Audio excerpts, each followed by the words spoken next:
The smell of Dad's famous pot roast filled the dining room that December evening, 3 months before everything fell apart. I remember thinking how good Thomas looked, sitting there at Dad's right hand, refilling the old man's water glass before it even got half empty. "You really don't need to fuss over me, Tom," Dad said, but his voice had this wheeze to it that hadn't been there at Thanksgiving. His hands shook just a little when he reached for his fork, and I noticed how Thomas's hand shot out to steady the plate. "Let him help, Dad," I said, raising my beer toward my older brother. "It's nice seeing Thomas take care of you for a change." My wife Susan squeezed my knee under the table, her way of telling me to play nice. But honestly, I meant it. Thomas had been coming around more lately, bringing Dad these special vitamins from some high-end health store downtown. Little brown bottles that cost more than our weekly grocery bill. "They're helping, aren't they, Dad?" Thomas asked, and there was something in his voice I couldn't quite place. "Pride, maybe? You're looking better already." Dad nodded slowly, but his eyes seemed unfocused. "Sure, son. Sure they are." Emma, my daughter, was telling Grandpa about her college applications, and Dad's face lit up the way it always did when she talked. He'd set aside money for her education years ago. "Told me so himself," said he had both grandkids covered. That's the kind of man William Carlyle was. Fair, thoughtful, always planning ahead. "Uncle Thomas, are you staying for the game?" Emma asked, and Thomas actually smiled. A real smile, not that practice thing he usually wore to family dinners. "Wouldn't miss it, kiddo. We watched the Trailblazers lose by 20 points, but nobody cared." Dad dozed off in his recliner halfway through the third quarter, and Thomas carefully covered him with that old plaid blanket Mom had crocheted 20 years ago. I took a picture with my phone, Thomas adjusting the blanket, Dad sleeping peacefully. Last good photo I'd ever get of them together. Though I didn't know it then. 3 months later, I stood at Rose City Cemetery, rain mixing with whatever was leaking from my eyes. The funeral director had done a good job. Dad looked peaceful, like he was just sleeping in that mahogany casket Thomas had picked out. "Nothing but the best for our father," Thomas had said, and for once I agreed with him completely. "Robert, the cars are ready," Thomas said, his hand on my shoulder.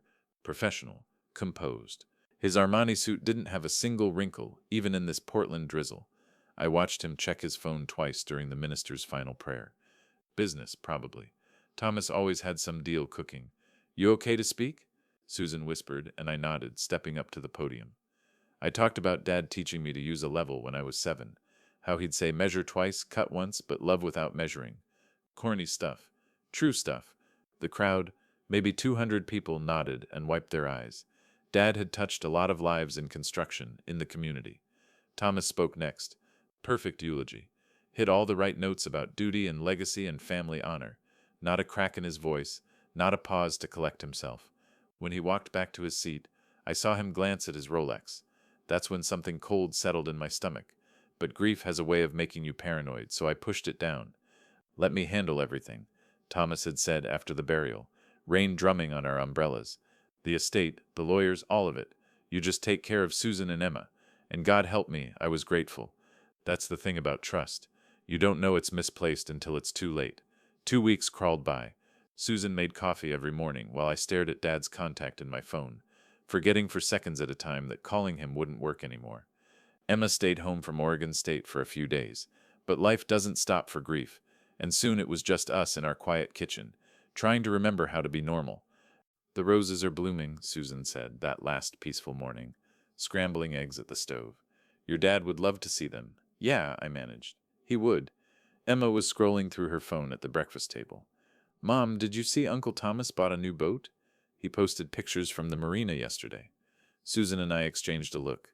Thomas had been crying poverty for months, talking about bad investments, market downturns, but grief makes people do strange things.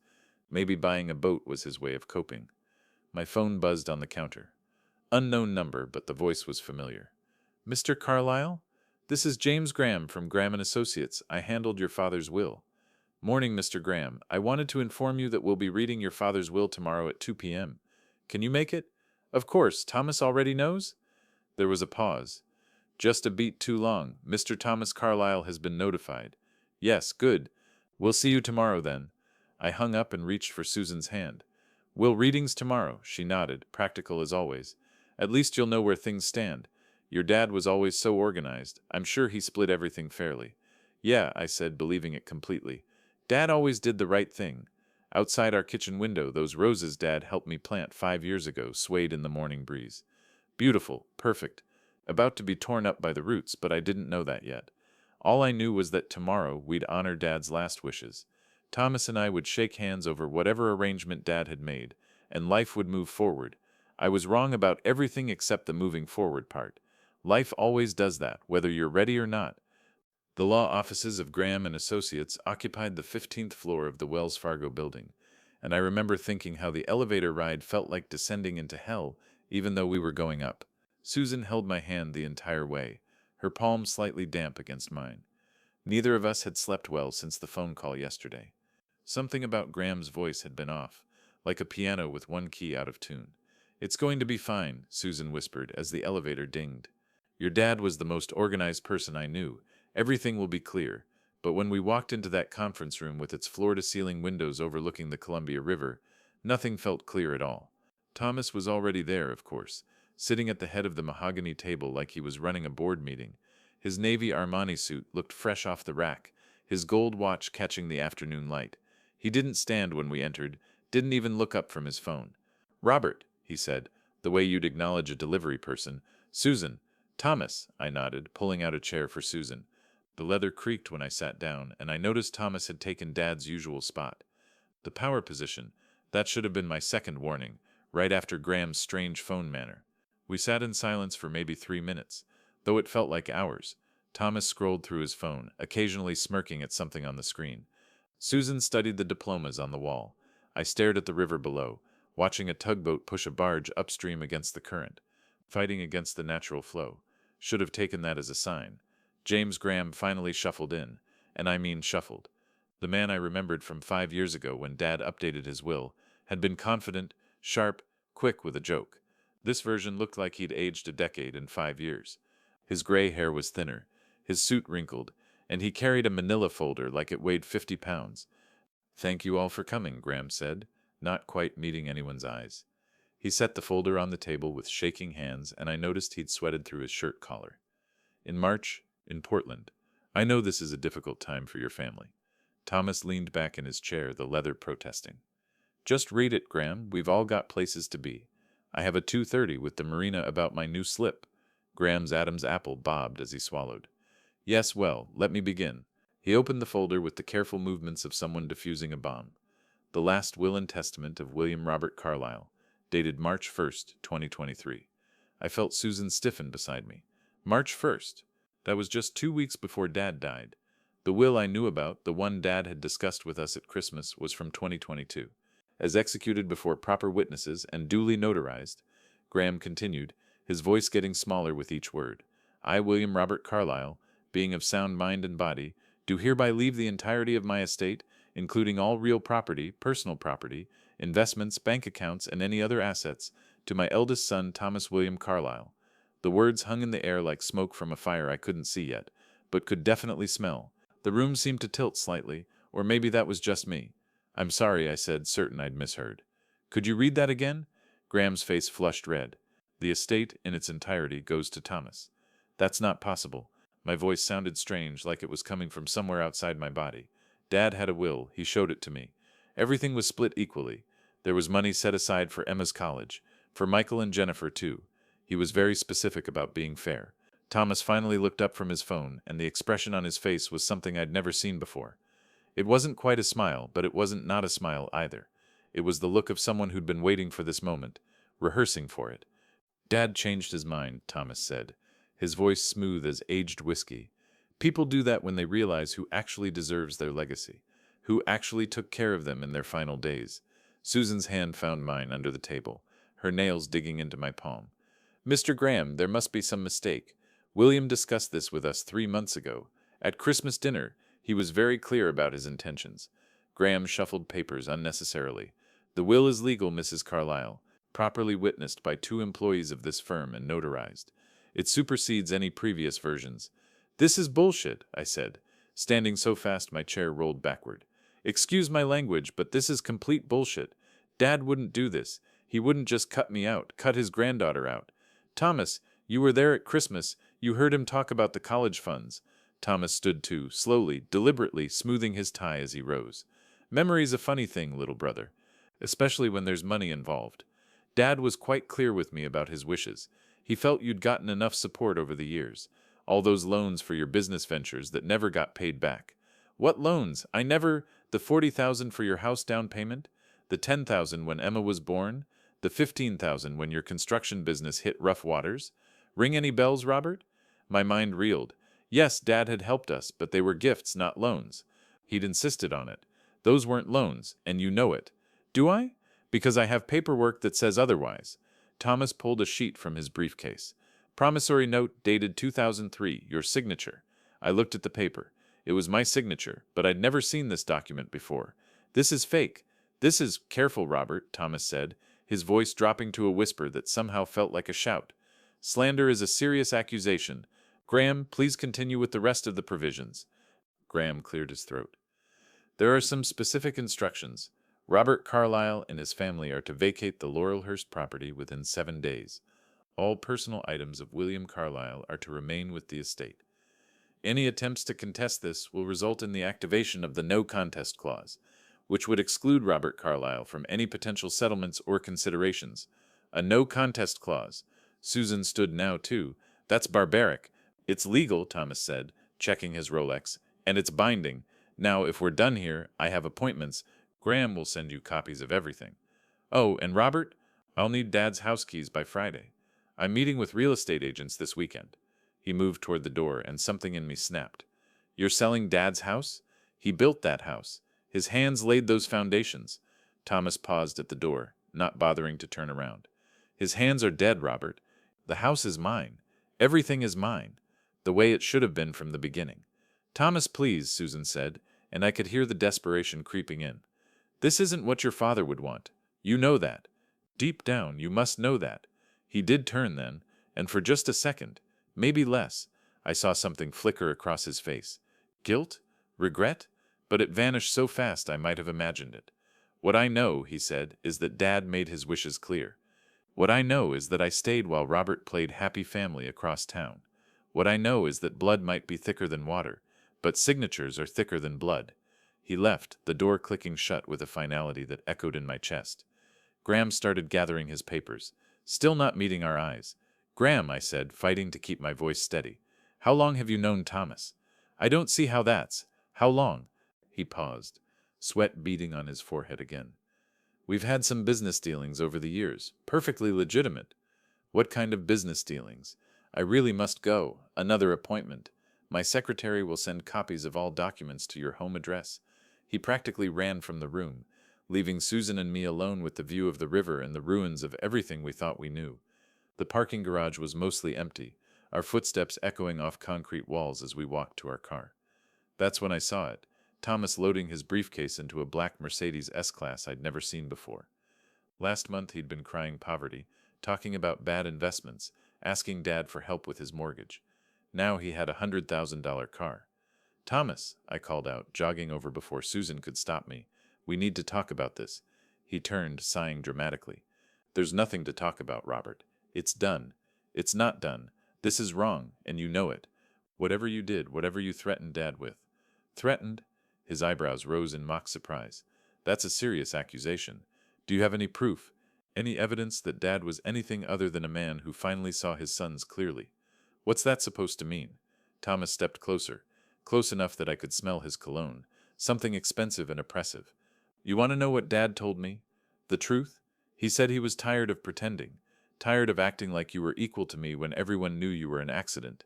The words hit like a physical blow. What? Oh, come on, Robert. You never wondered why there's a 3-year gap between us? Mom told me when I was 16. They never planned on having another kid. You were the broken condom baby, the oops that changed all their plans. You're lying. Am I? Ask yourself why Dad always introduced me as his son, but you as his younger boy.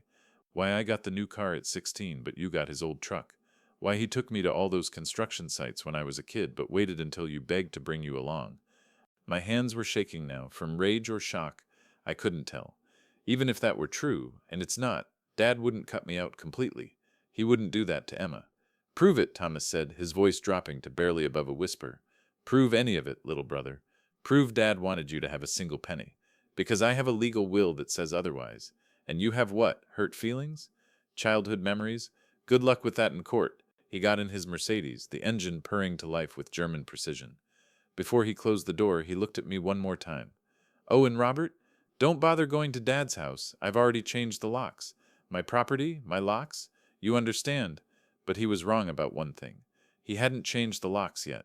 I dropped Susan at home. She had to pick up Emma from school, and drove straight to Dad's house in Laurelhurst. My keys still worked, the familiar click of the old lock like a greeting from beyond. The house still smelled like Dad, coffee and wood polish, and that particular mixture of old books and aftershave that I'd never smell anywhere else again.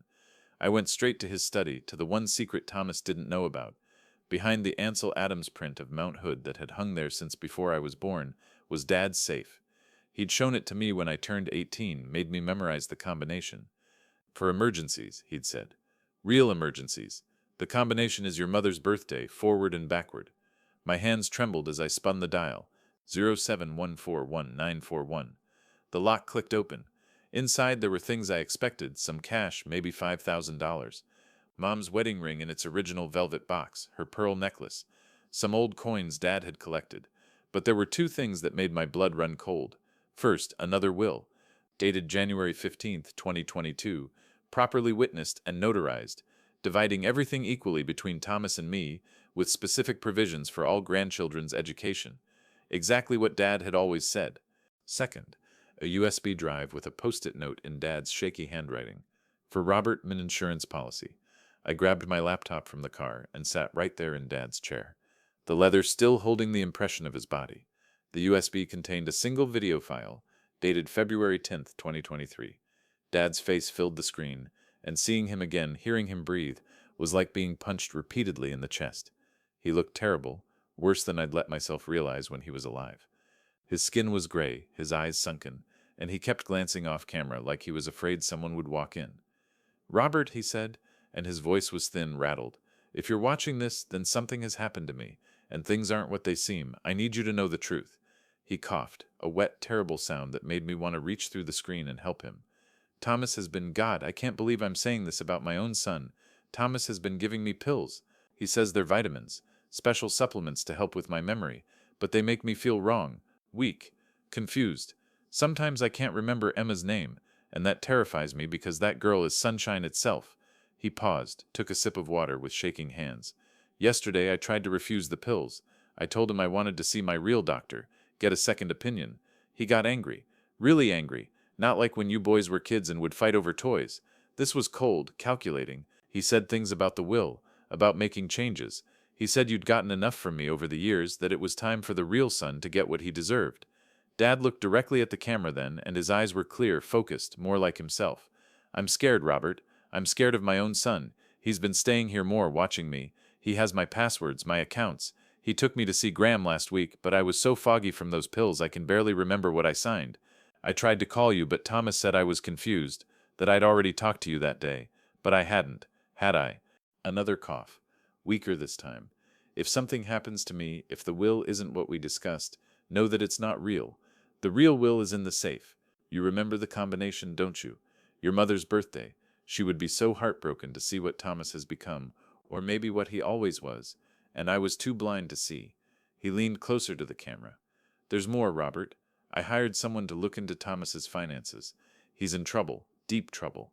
Gambling debts, bad investments. He owes dangerous people dangerous money.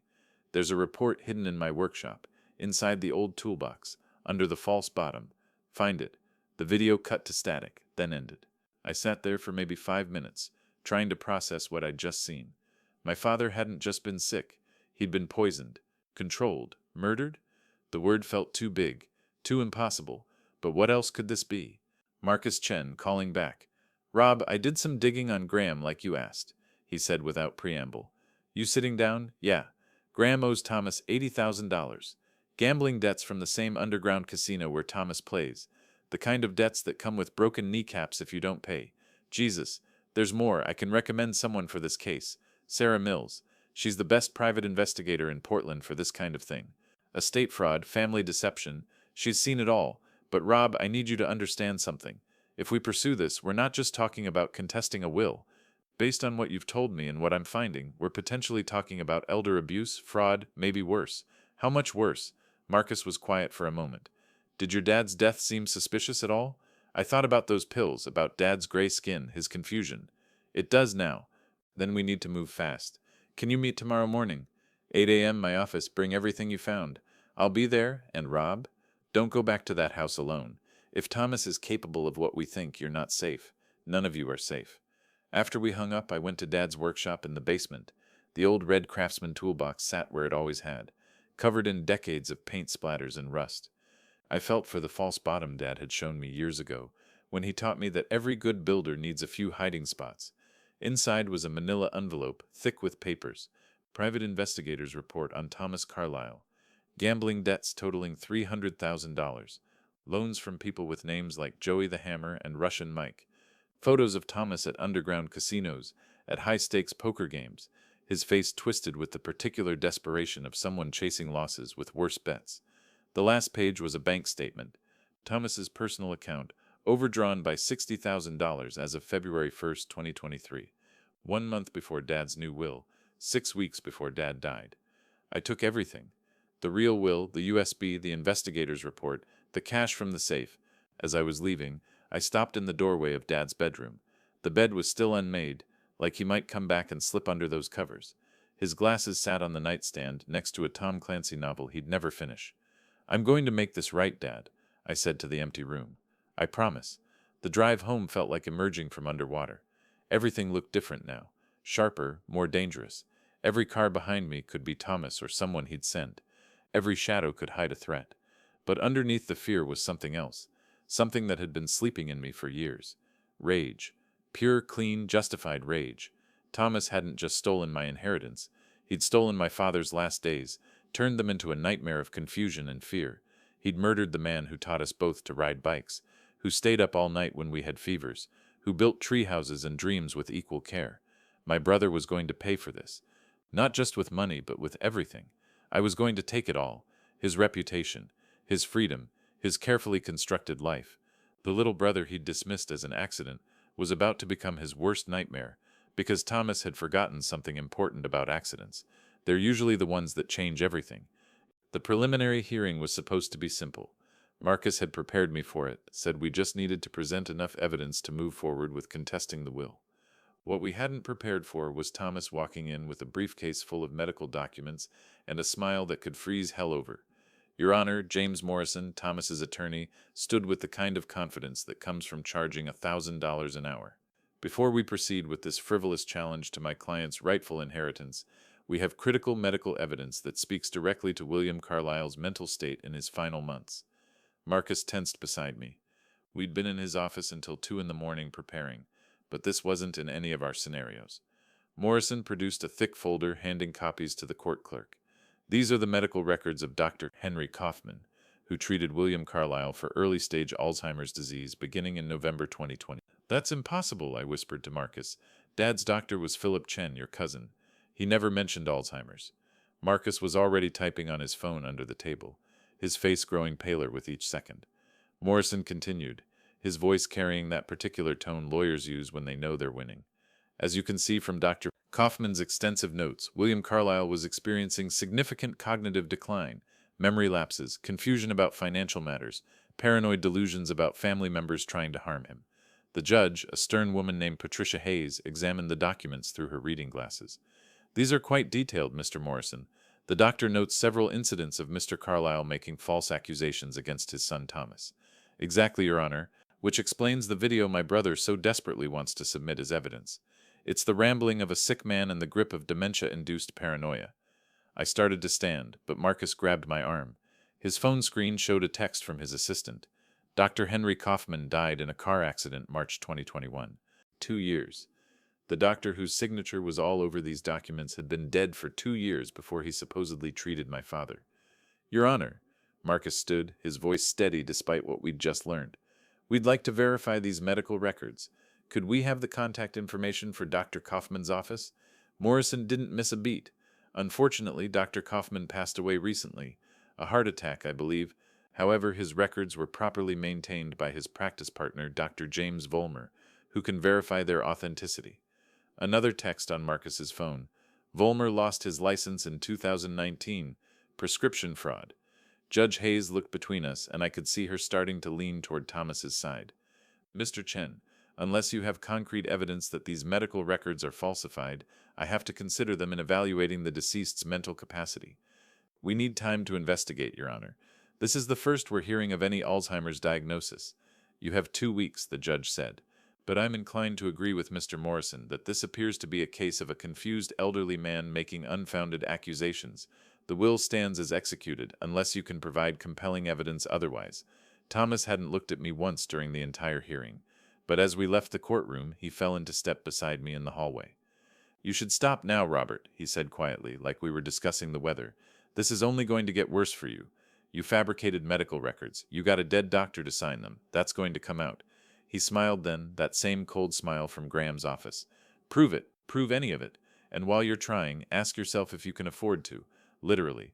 I didn't understand what he meant until the next morning. Susan was making breakfast when I got the call from our bank. The joint account Dad had set up for me when I started my construction business. The one that still had $40,000 from his final gift to help us through tough times. It was frozen. I'm sorry, Mr. Carlyle, the bank manager said, sounding genuinely confused. There's a legal hold on the account. It's been claimed as part of the William Carlyle estate. That's my account. My name is on it. Yes, but it was opened with William Carlyle as the primary account holder. His executor has claimed it as estate property. Until the court sorts this out, the funds are frozen. $40,000, our safety net, gone. The money we'd been counting on to pay Marcus, to hire investigators, to fight this battle. Thomas had just taken it off the board with one legal maneuver. Sarah Mills met us at our house that afternoon, and the news got worse. He's not just playing defense, she said, spreading papers across our dining room table. Your brother hired Beckman and Associates. The PR firm, Susan asked. The reputation management firm, Sarah corrected. They specialize in what they call narrative adjustment, making their clients look like saints and their opponents look like devils. She pulled up a website on her laptop. The Portland Business Journal, dated that morning. The headline read, Family Tragedy. Local builder attempts to steal dying father's fortune. The article was brutal. It painted Thomas as the devoted son who'd sacrificed his career to care for his ailing father, while I was the absent son who only showed up when there was money involved. There were quotes from family friends I'd never heard of, describing my pattern of financial exploitation and my father's disappointment in Robert's constant money troubles. This is all lies, Susan said, her teacher voice cracking. Robert never asked William for money. It was always William offering, insisting even. Doesn't matter if it's true, Sarah said. What matters is that it's out there now. And look at this. She showed us 3 more articles, all published that morning in different outlets. The narrative was consistent. Thomas the caregiver, Robert the gold digger. They're establishing a media narrative before the real court battle, Sarah explained. Poisoning the jury pool, in case this goes to trial. Making you look so bad that even if you win legally, you lose in the court of public opinion. My phone buzzed. Emma texting from school. Dad, why is everyone saying you're trying to steal from Uncle Thomas? Someone posted articles on the school Facebook page. This is horrible. Then another text with a screenshot. Someone had created a meme with my face and the words, when you find out Dad actually loved your brother more. It had been shared dozens of times by kids at Emma's school. Susan saw the texts over my shoulder and made a sound like she'd been punched. They're going after our daughter? Collateral damage, Sarah said grimly. They know attacking your family will make you emotional, more likely to make mistakes. It's a classic tactic. The doorbell rang, and for a paranoid second, I thought it might be Thomas or his lawyers. But it was Linda Chen, the nurse who'd cared for Dad in his final months, and she looked terrified. Mr. Robert, she said, glancing over her shoulder like someone might be watching, I need to talk to you. We brought her inside, and Susan made tea while Linda sat at our kitchen table, her hands shaking so badly she could barely hold the cup. I was going to testify, she said, her accent thicker when she was upset, about the pills Mr. Thomas gave your father, about how sick they made him. I have photos of the pills, records I kept because something felt wrong. That's great, Linda. That's exactly what we need. She shook her head, tears starting to fall. I can't testify. Why not? Yesterday, a man came to my apartment. A big man, expensive suit. He knew things. He knew I don't have green card yet, only work permit. He knew my son Nathan works at Intel, knew exactly which building, which manager. He said if I testify, immigration will get anonymous tip about my documentation. He said Nathan's manager will get email about drug use that never happened, but will be enough to fire him. Susan sat down next to Linda, putting an arm around her shoulders. That's illegal. That's witness intimidation. You think I don't know? Linda's voice rose, then cracked. But what can I do? I have no money for lawyers. Nathan just started his job. It's good job future for him. If we get deported back to Vietnam, his life is over. My life is over. She pulled out her phone, showing us photos she'd taken. Pills in unusual bottles. Notes in Dad's handwriting saying the pills made him feel strange. Even a short video of Thomas forcing pills on my father while he protested weakly. This is evidence, she said, but I cannot give in court. I'm sorry, Mr. Robert. Your father was good man, he deserved better. But I cannot lose my son's future. After Linda left, we sat in silence around our kitchen table. The house felt smaller, like the walls were closing in. Everything Thomas touched turned to poison. The media, the courts, even good people like Linda who wanted to help. We need to fight back, Susan said finally. We can't just let him do this. With what money? I asked, the weight of it all crushing down. He's frozen our accounts. My construction business is hemorrhaging clients thanks to these articles. We'd have to take a second mortgage just to pay Marcus's retainer. Sarah Mills had been quiet, but now she looked up from her laptop.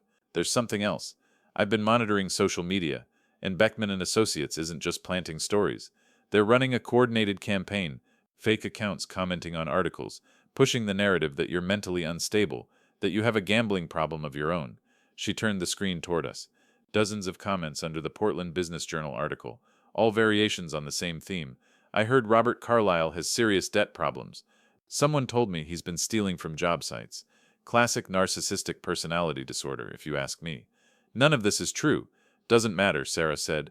By the time we prove these are fake accounts, the damage is done. Your reputation is destroyed. Even if you win in court, who's going to hire a contractor who's been all over the news for trying to steal from his dead father? My phone rang. Marcus. Rob, we have a problem. Judge Hayes wants to see us tomorrow morning.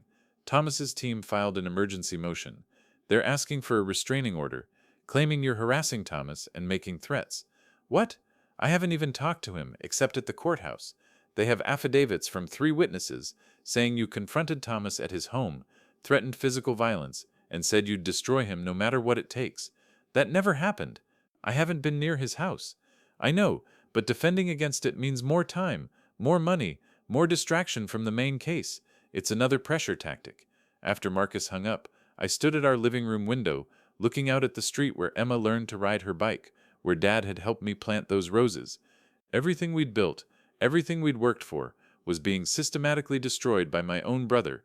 Thomas had turned our father's death into a weapon. He'd turned the legal system into a chessboard where he'd already bought half the pieces. He'd turned our family name into a battlefield where truth was the first casualty. But standing there watching normal people walk their dogs and live their normal lives, something crystallized in my mind.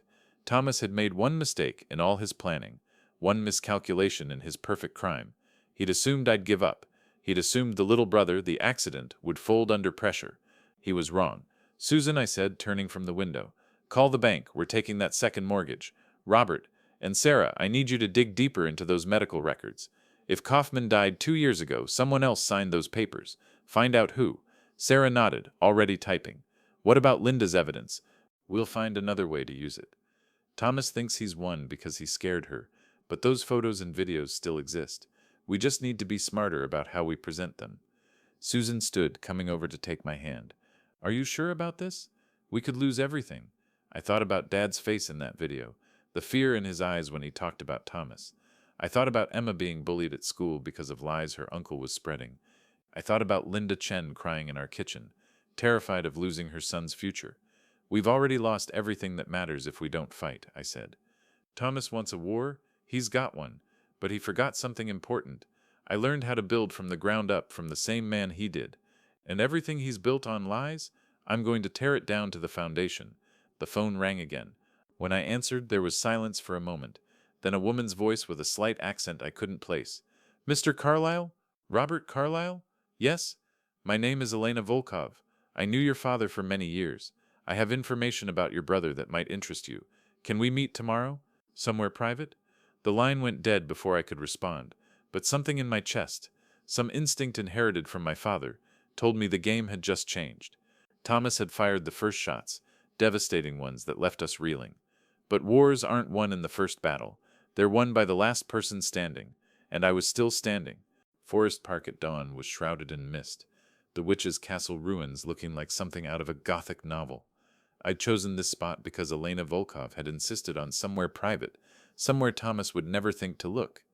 As I waited in the damp morning air, I wondered what kind of woman had secrets worth protecting this carefully. She emerged from the fog like a ghost, and my first thought was that she didn't belong in Portland's morning drizzle. Elena Volkov moved with the kind of grace they teach at European finishing schools, her black coat pristine despite the weather, her silver hair pulled back in a perfect chignon. She had to be in her early 50s, but she carried herself like someone who'd never learned to apologize for taking up space. "Robert," she said, and her accent was Russian, cultured, the kind you hear in concert halls, not coffee shops. "You have your father's eyes. The same blue, the same kindness hiding behind caution. You knew my father?" She smiled, but it was sad, like looking at a beautiful painting of a tragedy. "I knew William for 23 years. We were close." The pause before close told me everything I needed to know, but I let her continue at her own pace. She pulled out a cigarette, her hand steady as she lit it. "I was at the funeral, in the back. I saw Thomas checking his watch during the eulogy. Saw him smile when they lowered the casket. That's when I knew I had to contact you. Why didn't you come forward sooner?" "Because I promised William I would stay away from his family. He wanted to protect you, protect his marriage, even after Martha passed. But Thomas," she took a long drag, "Thomas has broken all the rules now. He's destroyed what William tried so hard to preserve." She reached into her coat and pulled out a small brass key, the kind banks used for safety deposit boxes 30 years ago. "First Interstate Bank, downtown branch, box 472. William rented it in 1985 and paid for it through 2030. He told me if anything happened to him, if Thomas became what he became, I should give this to you." I took the key, its weight heavier than its size suggested. "What's in it?" "The truth, the kind of truth that changes everything." She dropped her cigarette, crushing it under her designer heel. "Your father was a good man, Robert. He loved both his sons, but he knew what Thomas was. He knew, and it broke his heart." "What do you mean, what Thomas was?" Elena studied my face for a moment, then seemed to make a decision. "Thomas isn't William's biological son. Your mother had an affair before they were married, got pregnant, and William married her anyway. He raised Thomas as his own, loved him completely. But blood tells, as they say in Russia. Thomas has his real father's darkness." The world tilted slightly. "Thomas, the golden son, the firstborn, wasn't even Dad's? Did Thomas know? He found out 5 years ago. Did one of those DNA tests for ancestry. Got curious when the results didn't match. He confronted William, and your father admitted the truth. That's when Thomas changed. That's when the poison started. You know about the poison?" Her eyes flashed with anger. "I know Thomas was giving William arsenic. Small doses, enough to make him weak, confused, manageable. I begged William to go to the police, but he refused. He said he couldn't bear to see Thomas in prison, that losing one son to greed was better than losing him to the justice system. But Thomas killed him. That's murder." "Yes," Elena said simply. "It is, and there's proof in that safety deposit box. William documented everything once he realized what was happening. He may have been too loving to stop it, but he was too smart not to record it." She turned to leave, then stopped. "There's something else you should know. You have a sister." I felt like I'd been punched. "What?" "Anna. Anna Volkov. She's 25, lives in New York. She's a lawyer, actually. William supported her all her life, privately. She knows who her father was, and she's been waiting for the right moment to come forward. That moment might be now." Before I could process this, Elena was walking away, disappearing back into the mist. "The bank opens at 9, she called over her shoulder. "Don't go alone. Thomas has people watching. Marcus met me at the bank at exactly 9 o'clock, Sarah Mills right behind him." The bank manager, a nervous man named Peterson, led us to the vault after checking our authorization papers 3 times. Box 472 was larger than I expected, and heavier. Inside the private viewing room, I opened it with shaking hands. The first thing I saw was a leather journal, weathered and worn. Dad's handwriting on the cover. "For Robert, the truth about everything." The journal started in 1983, before I was born. Dad's younger handwriting, full of hope. "Martha is pregnant. Not mine, but I'll love this child as my own. That's what love does. It makes us larger than our biology. Pages and pages of Thomas growing up. Dad's pride in his son's intelligence, his concern about Thomas's lack of empathy. He doesn't cry when other children are hurt, one entry read. He watches with curiosity, like a scientist observing an experiment. Then 2018, the writing shakier. Thomas knows he took a DNA test, confronted me in rage, not because I'm not his father. I've always been his father in every way that matters, but because he feels cheated. He says I owe him more because of the lie. He wants everything. The entries from 2019 onward were darker. Thomas brings me pills, says they're vitamins. They make me sick, confused. I've hidden some, had them tested. Arsenic. My son is poisoning me. One entry made me stop breathing. I've contacted a toxicologist privately. The levels Thomas is giving me won't kill quickly, but they're destroying my organs. 6 months, maybe a year. He's ensuring I'll die, but making it look natural. Clever boy, evil but clever. Sarah was photographing every page while Marcus took notes. This is evidence of premeditated murder, Marcus said. This changes everything. But there was more in the box. Financial records showing Thomas's gambling debts, photos of Thomas meeting with known crime figures, and at the bottom an envelope marked for Anna, from your father. We need to find Anna Volkov, I said. If she's William's daughter, she has a legitimate claim to the estate. That's not all we need, Sarah said, looking at her phone. I just got a text from someone named Nathan Chen. Says he has information about Thomas that we need to see immediately. We met Nathan at a Starbucks in Beaverton, far from Thomas's usual haunts. The kid was maybe 19, skinny, nervous, wearing an intel badge on a lanyard. He looked like he hadn't slept in days. You're Mr. Robert, he said, not quite making eye contact. My mom, she told me about you, about your father. She's scared to help, but I'm not. Nathan, you don't have to. Yes, I do. His voice cracked, but he pulled out a laptop. My mom is a good person. She wanted to help. Thomas scared her, threatened us. But I'm good with computers, really good, and I've been watching Thomas. He turned the laptop toward us. I got into his email. I know it's illegal, but what he did is worse. Look at this. The screen showed an email chain between Thomas and someone called Chem Supply 99. The subject line, arsenic trioxide order minus small batch. Thomas, need another shipment. Same concentration as before. Chem Supply 99, this is the 5th order in 6 months. You sure about usage? Thomas, pest control for large property. Rats are resilient. Chem Supply 99, LOL, must be big rats. Shipment confirmed.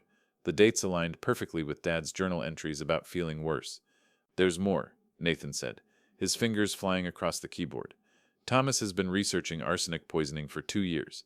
Search history, medical websites, forums about perfect crimes. He thought he was being smart using private browsing, but nothing's really private if you know where to look. This is it, Marcus said, his lawyer calm cracking slightly. This is evidence of murder. We need to take this to the police. Already did, a voice said behind us. We turned to see a man in his late 40s, salt and pepper hair, wearing jeans and a Portland Police Bureau windbreaker. He looked tired but determined. Detective Jake Morrison, he said, sitting down at our table uninvited. And before you ask, yes, I'm James Morrison's son, the lawyer representing your brother. Then you can't. I can and I will, Jake interrupted. My father's a good lawyer but a terrible person. I've been investigating William Carlisle's death on my own time for 3 months. Couldn't prove anything until now. He looked at Nathan's laptop, then at the journal pages Sarah had photographed. With this evidence, I can get a warrant. Exhume the body, test for arsenic, open a murder investigation. Your father will. My father doesn't know I'm here. We haven't talked in 2 years, not since I found out he was helping Thomas hide assets from creditors. But that's a family problem. This, he gestured at the evidence. This is murder, and I don't care who committed it or who's defending them. The coffee shop suddenly felt too small, too public. We were planning to take down Thomas not just for fraud, but for murder. The stakes had changed completely. We need to be smart about this, Jake said. Thomas has resources, connections. The moment he knows we're onto the murder, he'll run or worse. We need to build the case quietly, then spring it all at once. What about Anna? She contacted me last week. Said she had information about her father's death. Turns out she's been investigating too. Harvard Law, top of her class. She's prepared to file her own claim on the estate as William's biological child. Sarah's phone buzzed. She looked at it, then showed us the screen. A news alert. Thomas Carlyle announces William Carlyle Foundation for Alzheimer's Research. The article showed Thomas at a press conference. pledging $1 million of his inheritance to fight the disease that took his beloved father's mind. He's laundering his reputation, Sarah said, making himself look like a saint before we can expose him as a killer. I stood up, something shifting inside me. For weeks I'd been playing defense, reacting to Thomas's moves, trying to protect what was left of our lives. But looking at the evidence spread across the table, the journal, the emails, the proof of murder, I realized the game had changed. No more defense, I said. We go on offense, all of us. Jake, you build the criminal case. Marcus, we file our challenge with everything we have. Sarah, find every skeleton in Thomas's closet. Nathan, keep digging in his digital life. What about you? Marcus asked. I thought about Dad's journal, about him knowing Thomas was poisoning him, but still loving him enough not to turn him in. That kind of love had killed him. I wouldn't make the same mistake. I'm going to do what Dad couldn't, I said. I'm going to destroy Thomas. Legally, financially, completely. He took our father from us, thinking he was the clever one, thinking the accident little brother would just roll over and accept it. I picked up the brass key Elena had given me, feeling its weight. He forgot something important. Dad taught us both the same lesson, measure twice, cut once. Thomas measured the inheritance. He didn't measure the consequences. Jake stood, extending his hand. We do this right, by the book. No vigilante justice, no matter how much he deserves it. We build an airtight case, and we bury him with the truth. I shook his hand, then looked around the table at our unlikely team, a nervous teenage hacker, a private investigator, a defense attorney, and a cop going against his own father. Not exactly the army you'd choose for war, but sometimes the best soldiers are the ones with the most to prove. Thomas thinks he won when he killed Dad, I said. But Dad knew. He documented everything, knowing someday someone would care enough to use it. He didn't want Thomas in prison, but he wanted justice. We're going to give him both. Nathan closed his laptop, his young face set with determination. My mom wanted to help but couldn't. I can. I will. Then we start now, Marcus said. Sarah, get everything you found to Jake for the warrant. Nathan, can you keep monitoring Thomas without getting caught? Already am. He's sloppy when he thinks he's winning. His phone, his email, his browsing, I see it all. Good, because from now on, we're not just fighting for an inheritance. We're fighting for justice for William Carlyle. As we prepared to leave, Jake pulled me aside. There's something else, the arsenic Thomas was buying. It's not garden variety, it's medical grade. The kind used in tiny doses for certain leukemia treatments. The kind that requires special licenses to purchase. So someone with access to medical supplies was helping him. Someone who knew exactly how much to use to kill slowly without triggering immediate suspicion. I thought about Graham mentioning Dr. Vollmer, Thomas's supposed medical witness who'd lost his license. I think I know who. Can you trace the supplier? Already working on it. But Robert, be careful. If Thomas realizes we know about the murder, he might get desperate. Desperate people do desperate things. I looked out the coffee shop window at the normal world going about its normal day. 3 weeks ago I'd been part of that world. Now I was planning to put my own brother in prison for murdering our father. Let him get desperate, I said. Desperate people make mistakes, and Thomas has been making mistakes since he decided Dad's love wasn't enough. The war wasn't over. In fact, it had just begun. But for the first time since this nightmare started, I wasn't playing defense anymore. I was going on the attack, armed with the truth and backed by people who believed in justice more than blood. Thomas wanted everything? He was about to lose it all. The call from Marcus came at 3 a.m, and I knew before I answered that something had gone terribly wrong. You don't call with good news at 3 a.m. Rob, don't come to your office. Don't go anywhere public. Thomas knows. Knows what? Everything. About the murder investigation. About Jake Morrison. About the arsenic. Someone leaked it, and he's going nuclear. Where are you? Home. Susan and Emma are asleep. Wake them. Pack bags. You need to get somewhere safe now. But it was already too late. Through our bedroom window, I could see 2 police cruisers pulling up outside. Their lights off, but engines running. This wasn't how Jake said it would go down. This was something else. Marcus, there are cops here. Don't resist. Don't say anything. I'm on my way. Susan woke up as the doorbell rang, followed immediately by pounding. Robert Carlyle, Portland Police. We have a warrant. Emma appeared in our doorway, still in her Oregon State pajamas, eyes wide with confusion. Dad, what's happening? It's okay, honey. Just a misunderstanding. I pulled on jeans and a shirt, trying to keep my voice calm. Call Marcus Chen. His number's on the fridge. Tell him they're here.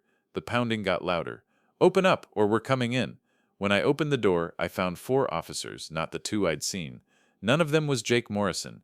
The lead officer, A thick-necked man with cold eyes held up a warrant. Robert Carlyle, you're under arrest for extortion, criminal harassment, and making terroristic threats against Thomas Carlyle. That's insane. You have the right to remain silent. He continued the Miranda warning, while another officer spun me around, cuffing my hands behind my back. I could hear Emma crying, Susan demanding to see the warrant. As they led me out, I saw our neighbor filming with her phone. By morning, this would be everywhere. Another part of Thomas's plan. The booking process was designed to humiliate, and it worked. Fingerprints, mugshot, personal belongings cataloged and bagged. They put me in a holding cell with 3 other men, one of whom was coming down from something that had him alternately shaking and yelling at invisible enemies. One phone call, the guard finally said. 6 hours later, I called Marcus, not Susan. She needed to stay strong for Emma. They're saying you sent Thomas death threats, Marcus said without preamble. Emails from your IP address saying you'd kill him if he didn't return the inheritance. They have security footage of you at his house 3 nights ago, threatening him with a weapon. I haven't been to his house, I don't even know where his new house is, and I never sent any emails. I know, but they have evidence. Manufactured evidence, but it looks real. And Rob, there's more. Thomas filed a civil suit this morning claiming you stole $50,000 from your father in 2003. He has documentation. That was a gift, Dad insisted. He has a promissory note with your signature. Forged, obviously, but good enough to muddy the waters. He's also released a video to the media. What video? Marcus paused. It appears to show you admitting to planning to frame Thomas for murder because you were cut out of the will. Deep fake technology, but sophisticated. The average person watching the news won't be able to tell. I sat on the metal bench in that holding cell, feeling the walls closing in. Every move we'd made, Thomas had countered with something worse. We'd thought we were playing chess. He was playing scorched earth. There's more bad news, Marcus continued. Elena Volkov is in the hospital. What? Attacked in her hotel parking lot last night. 3 men, professionals. They didn't rob her, just beat her badly enough to send a message. Broken ribs, collapsed lungs, severe concussion. She's in no condition to testify about anything. Is she going to be okay? Physically, yes.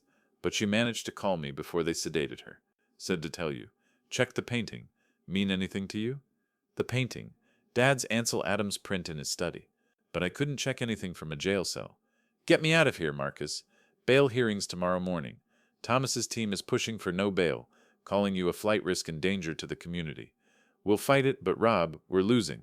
Without Elena's testimony, without being able to present our evidence properly, we're losing everything. They released me on $200,000 bail, which meant putting our house up as collateral. Susan picked me up, and she'd aged 5 years in the 36 hours I'd been locked up. Emma hadn't gone back to school, too humiliated by the news coverage. Local man arrested for threatening brother over inheritance. Video surfaces of Robert Carlyle's shocking confession. Thomas's PR machine working overtime. The business is gone, Susan said quietly as we drove home. All our clients canceled. Nobody wants to hire someone accused of trying to murder his brother. I need to check something at Dad's house. You can't. It's part of your bail conditions. You can't go within 1,000 feet of any property owned by Thomas. But I had to know what Elena meant. That night I called Sarah Mills. I'll go, she said immediately. Tell me what I'm looking for. The Ansel Adams print of Mount Hood in the study. There's something about it Elena wanted us to find. 3 hours later, Sarah called back. Found it. Behind the painting, built into the wall, is another safe. Smaller, older. The combination lock has been painted over multiple times. It's practically invisible unless you know to look for it. Can you open it? Not without the combination, and we can't exactly drill it open without Thomas knowing. I thought about Dad, about his love of patterns and meaning.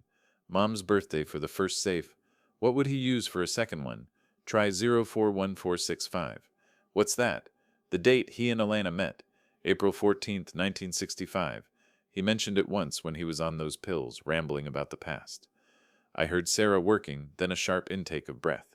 It opened. What's inside? Photos. Old ones. Thomas is a teenager with a man who looks nothing like your father. Letters between your mother and someone named Richard Henley. And, oh my God, what? A DNA test from 2018. But not just showing Thomas isn't William's son. It shows something else. Richard Henley, Thomas's biological father? He died in prison. He was convicted of poisoning his business partner in 1979. Arsenic poisoning. The room seemed to spin. Thomas hadn't just chosen arsenic randomly. He was following in his real father's footsteps. completing some sick family tradition. There's one more thing, Sarah said. A business card for Father Michael O'Brien at St. Mary's Catholic Church. On the back, in William's writing, it says he knows everything. St. Mary's was one of the oldest churches in Portland, all stone and stained glass and the weight of centuries of secrets. Father Michael O'Brien looked like every Irish priest from every movie. White hair, kind eyes, the weight of other people's sins on his shoulders. "I've been expecting you, Robert," he said when I found him in the empty church the next morning. "Bail conditions be damned. Your father said you'd come eventually. You know what Thomas did?"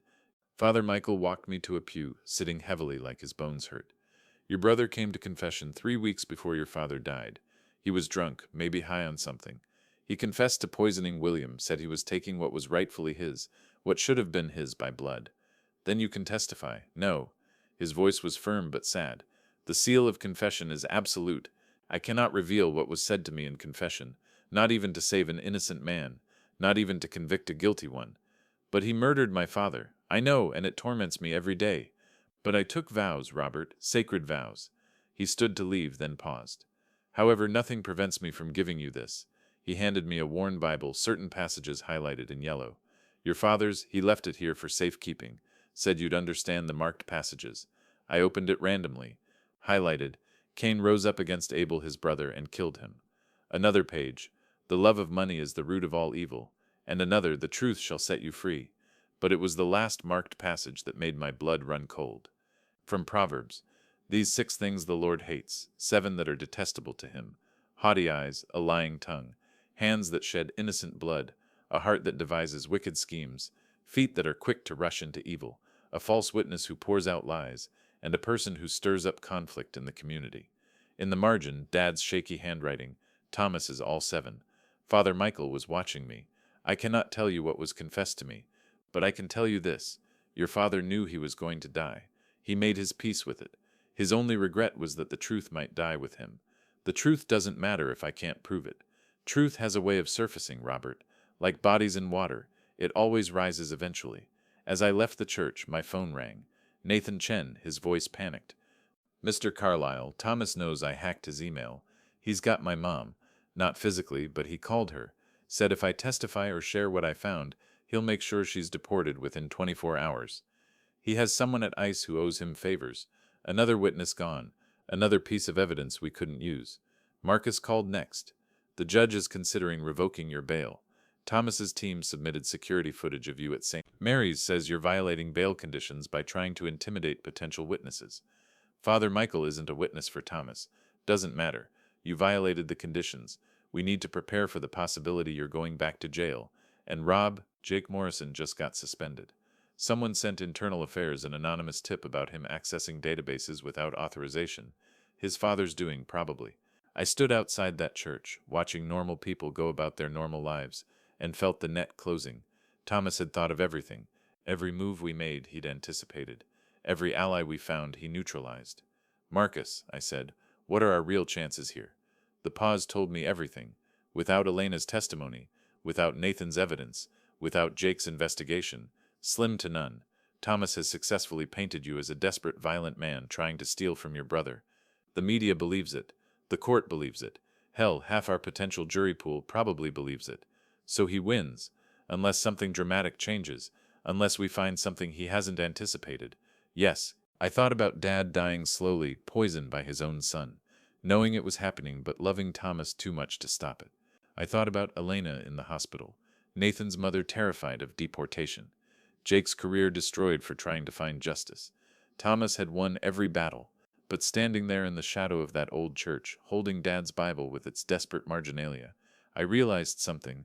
Thomas was so busy winning, so focused on destroying everyone who opposed him, that he'd forgotten one crucial thing. In his confession to Father Michael, in his arrogance and alcohol, he'd admitted everything. And while Father Michael couldn't testify about what he'd heard, the confession had still happened. The truth existed, and truth, as Father Michael said, always finds a way to surface. "Marcus," I said, "we're not giving up. Thomas thinks he's broken us, but he just showed us his weakness. He's arrogant. He confessed once when he thought he was safe. He'll do it again. What are you thinking?" "I'm thinking it's time to stop playing by the rules. If Thomas wants to fight dirty, if he wants to destroy innocent people to protect his lies, then we need to get creative. Rob, you're on bail. One wrong move, and then call everyone. Sarah, Nathan, even Elena if she can talk. We're having a war council. Where? Your house is probably being watched. I looked at the church behind me, at Father Michael still visible through the doorway. I know a place. Sanctuary still means something, doesn't it? Thomas thought he'd pushed me to the darkest hour. He was right, but he'd forgotten what comes after the darkest hour. Dawn, and with it one last chance to drag the truth into the light.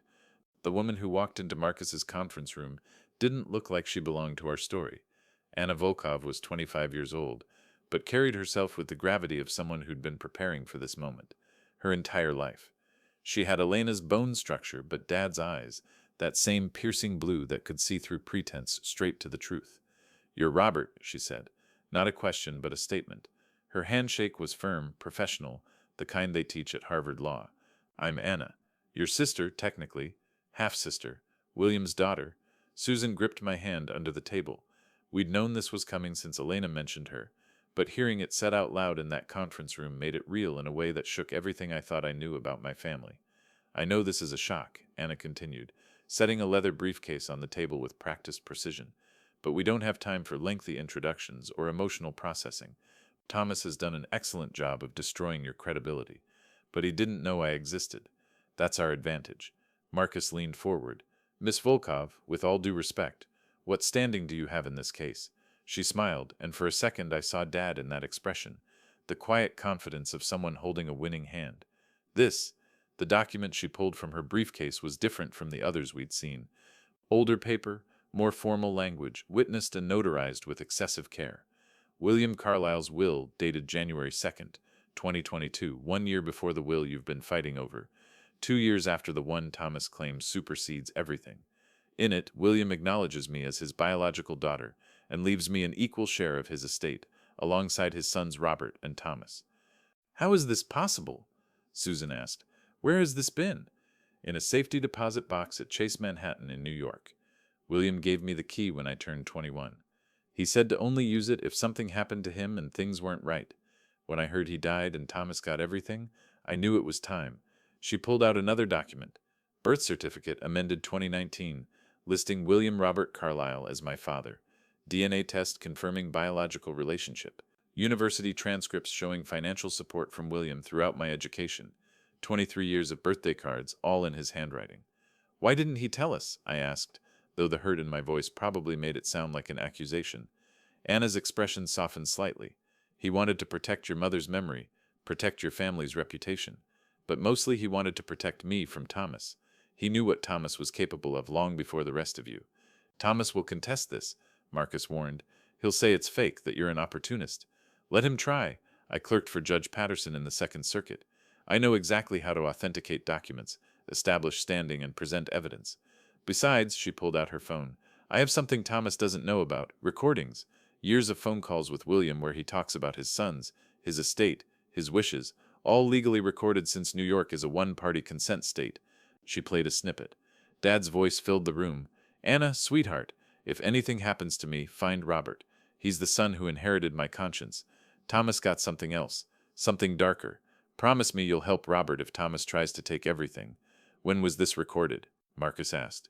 6 weeks before he died. When the poisoning was accelerating, Anna's professional mask slipped slightly. "He knew he was dying. He knew Thomas was killing him. But he still loved him enough not to turn him in. That's why we have to do it for him." Before we could respond, my phone rang.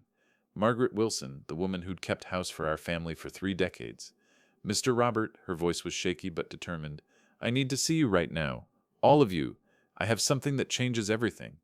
We met Margaret at her apartment in Gresham, a tidy 2-bedroom she'd bought with decades of savings. She looked older than her 72 years, the weight of secrets aging her before our eyes. "I lied before," she said without preamble. "When I said I didn't know anything, I lied because Thomas threatened my grandchildren. But I can't live with it anymore. Not after what he did to Mr. William." She led us to her bedroom, to an old desktop computer that looked like it hadn't been updated since 2010. "People think because I'm old, I don't understand technology. Thomas thought that too. But my grandson taught me about cloud storage, about automatic uploads." She clicked through folders until she found what she was looking for. "I set up a nanny cam in Mr. Williams' kitchen. Didn't tell anyone, not even him. I was worried about him being alone so much, wanted to make sure he was okay when I wasn't there. The video she played was grainy but clear enough. Thomas in Dad's kitchen, Dad at the table reading his morning paper, Thomas making coffee, his back to the camera but his actions visible, a small vial produced from his pocket, white powder poured into the cup, stirred carefully. "Keep watching," Margaret said. Thomas brought the coffee to Dad. "Here you go, Dad. Made it just how you like it." Dad looked up, and even in the grainy video, you could see the exhaustion in his face. "Thomas, those pills you gave me, they make me feel. They're helping you, Dad. Doctor's orders. Now drink your coffee before it gets cold." Dad lifted the cup, then set it down. "I think I should see my real doctor, get a second opinion." Thomas's body language changed, became predatory. He leaned over Dad, his voice low but still audible. "You'll do what I tell you. Unless you want everyone to know about your bastard daughter in New York. Unless you want Robert to know you've been lying to him his entire life. Drink the coffee, old man." Dad drank the coffee. Margaret was crying now, silent tears running down her weathered cheeks. "There's more. Dozens of videos over 6 months. Thomas poisoning him, threatening him, sometimes hitting him when he thought no one would know." "This is it," Marcus said, his professional composure cracking. "This is video evidence of murder. Margaret, you beautiful, brave woman, you just saved this case." "There's more," she said, opening another folder. "I have recordings, too. Audio from the baby monitor I put in his bedroom when he started falling. Thomas didn't know about that either." She played one, Thomas's voice, drunk and vicious. "Just die already. Do you know how much I owe? Do you know what they'll do to me if I don't pay? You're sitting on 400 grand while I'm about to get my legs broken. Some father you are. Well, guess what? You're not even my real father, so I don't owe you anything. The arsenic's going to kill you whether you like it or not. Might as well make it easier on yourself." Anna had her phone out, recording everything. "Margaret, would you be willing to testify?" "I'm done being scared," Margaret said. "Mr. William was like a father to me. Thomas took him from all of us." "Yes, I'll testify." Sarah Mills had been quiet, but now she spoke up. "We need to get back to that painting. Elena said there was something important there. The painting, the Ansel Adams print with the hidden safe. Sarah had found it but couldn't get everything out before Thomas's security system activated. But now we had Anna. "I have legal standing to enter the property," Anna said. "As William's acknowledged daughter with a valid will, I can demand access to inventory the estate. Thomas can't stop me." 2 hours later, we stood in Dad's study. Anna, Marcus, Sarah, and me.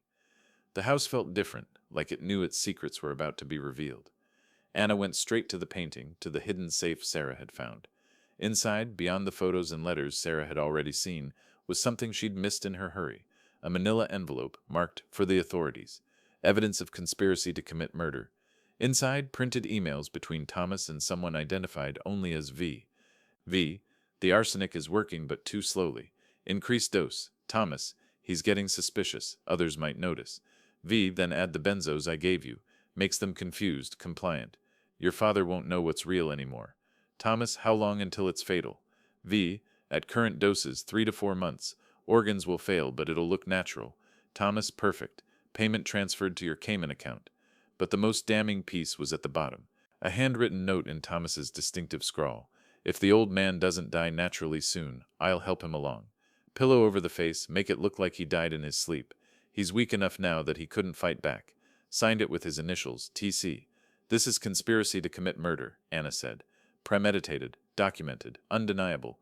We need to get this to Jake Morrison immediately," Marcus said.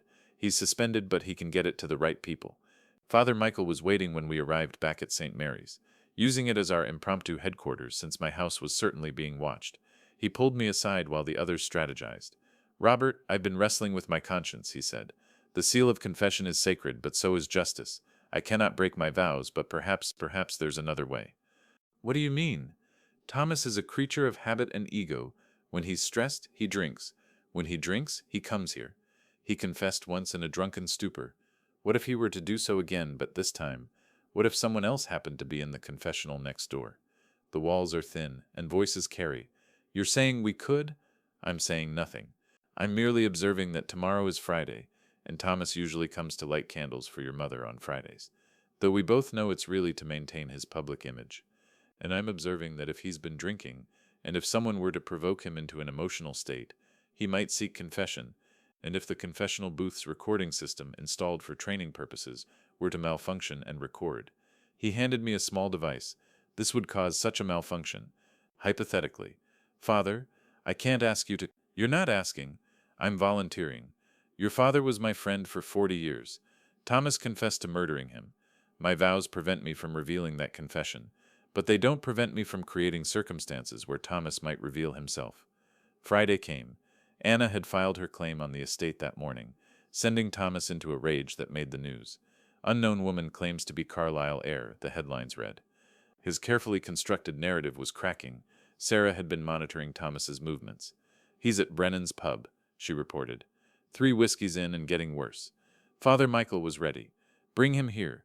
Tell him you want to negotiate. Tell him Anna's willing to walk away for the right price. His greed will overcome his caution. It worked.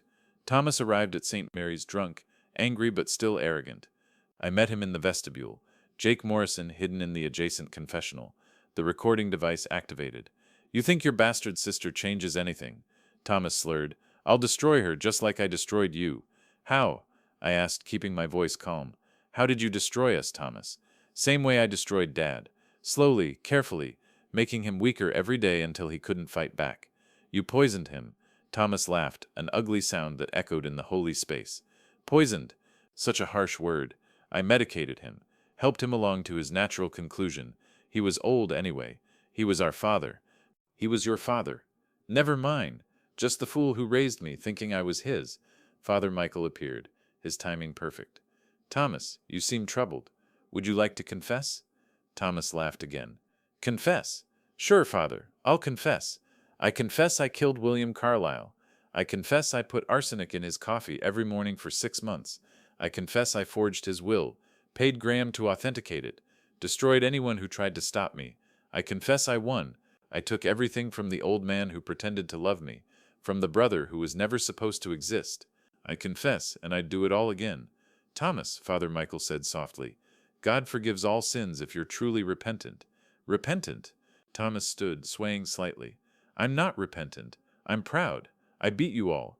The money's mine. The house is mine. Everything is mine. Not everything, I said. You don't have the truth. The truth, Thomas sneered. The truth is whatever I pay people to say it is. He stumbled out, and Father Michael crossed himself. In the adjacent confessional, Jake Morrison had recorded everything. Not admissible as a confession, but admissible as a drunken admission to murder. We got him, Jake said, stepping out. Between this, Margaret's videos, the documents Anna has, and the emails about the arsenic, Thomas is finished. The arrest would come Monday.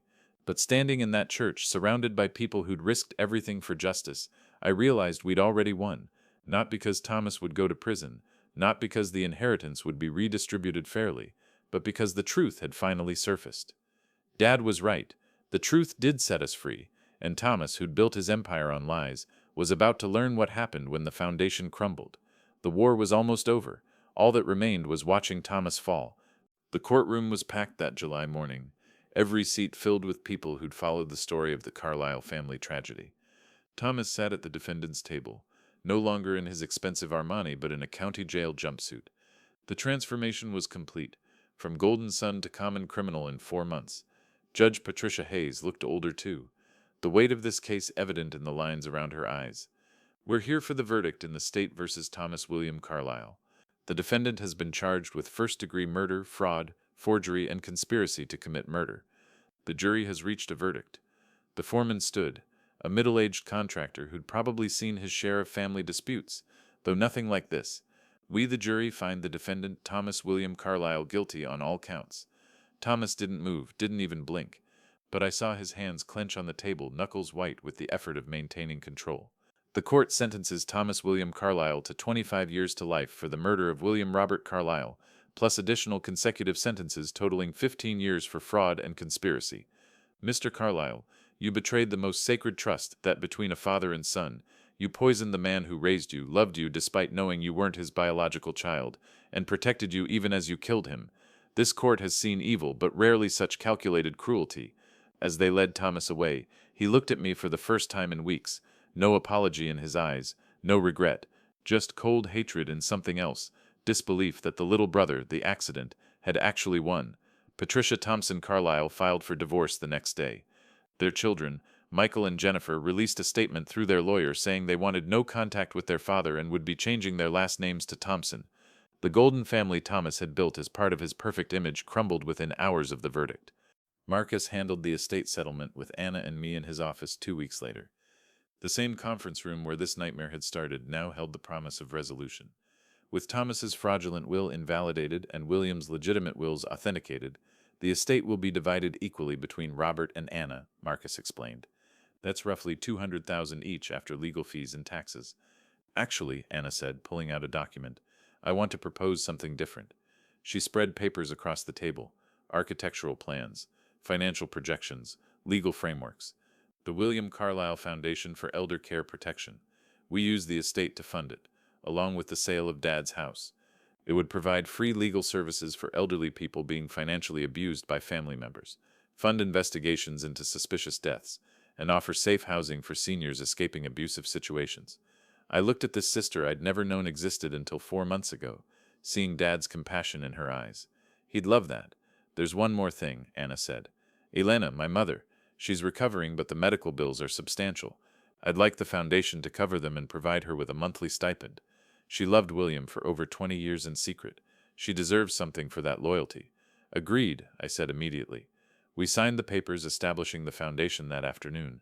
Dad's house would become its headquarters, his study transformed into a resource center for families facing what we'd faced. Margaret Wilson agreed to be the first director, her 30 years of watching over our family, making her perfect for watching over others. 3 days later, a letter arrived at our house, forwarded from the county jail. Thomas's handwriting, once so confident, now shaky. Robert, I know you won't forgive me, and I'm not asking for forgiveness, but I need you to know something. When I found out William wasn't my biological father, something broke in me. All those years of feeling like I didn't quite fit, like something was wrong with me, suddenly made sense. But instead of being grateful for the love he gave me anyway, I let the darkness of my real father consume me. I killed the only father I ever knew. I destroyed our family. I became the monster my biological father was. I'm sorry, not for getting caught, but for what I became, for what I did to Dad, to you, to everyone. I know you won't write back, but maybe someday you can forgive me, not for my sake, but for yours. Don't let my darkness poison your life the way it poisoned mine. Thomas, I read it twice, then filed it away. Forgiveness would come eventually, maybe, but not today. Today was for other things. The Rose City Cemetery was beautiful in the morning light, summer flowers blooming around Dad's headstone. Anna stood beside me, both of us holding small bouquets. We'd been meeting here weekly, getting to know each other, sharing stories about the father we'd both loved in different ways. He used to call me every Sunday, Anna said, placing her flowers next to the headstone. 9 a.m. exactly. Said it was his favorite part of the week. He built a treehouse with me when I was 8. I offered. Took 3 weekends, and he let me hammer in the last nail. Said every man should build something that would outlast him. He did, Anna said. He built us. Despite everything. Despite Thomas. Despite the secrets. He built a family. Complicated. Broken in places, but real. Susan and Emma joined us, along with Elena, still moving slowly from her injuries but determined to be there. Marcus came too, and Sarah, and even Father Michael. The family Dad had built wasn't blood. It was choice, loyalty, love despite everything. I pulled out my phone and did something I'd been thinking about for days. I transferred $1,000 into Thomas's prison account. Not forgiveness, not yet, but acknowledgement that he was still my brother, still the boy who'd taught me to ride a bike, who'd stood as my best man at my wedding. The darkness had consumed him, but maybe, somewhere in that cell, a spark of the brother I'd loved still existed. Why? Anna asked, seeing what I'd done. Because Dad would have, I said. Even after everything, he never stopped loving Thomas. That's what real family does. We love despite the darkness, despite the betrayal. We love because that's who we are, not who they are. Later that evening, Susan set up her camera in our backyard. The golden hour light was perfect, she said, for a family photo. Anna on my left, Elena on my right, Susan and Emma in front. Not the family I'd grown up with, not the family I'd expected, but the family that had emerged from the ashes of betrayal and murder. As the camera clicked, I thought about that photo from December, the last one with Dad and Thomas, all of us pretending everything was fine. This new photo had no pretense. We'd been through hell, seen the worst of what family could do to each other, and chosen to build something new anyway. The William Carlyle Foundation opened its doors the following month. The first client was an elderly woman whose son had been slowly poisoning her for her life insurance. We helped her, saved her, gave her justice. Dad would have been proud. Thomas served his time in the Oregon State Penitentiary. I never visited, never wrote back, but every month $1,000 appeared in his account. Not from me, the transfers came from the foundation, listed as family support for inmates.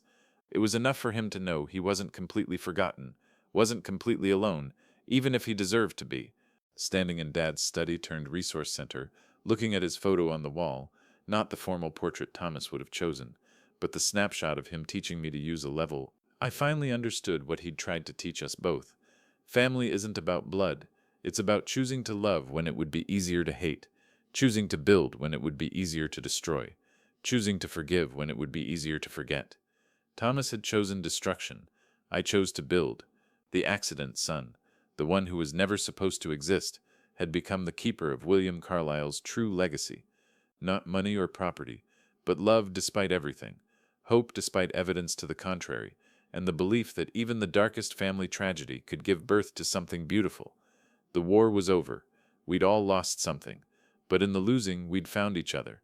And that, I realized, was Dad's final gift, forcing us to discover that family is whoever stands with you when the world falls apart, whoever helps you build something new from the ruins. Thomas had stolen my inheritance, but I'd had the last laugh, because I'd inherited the only thing that truly mattered, Dad's heart, his compassion, his ability to love despite everything. And that was something no amount of arsenic, no forged will, no cruel betrayal could ever steal.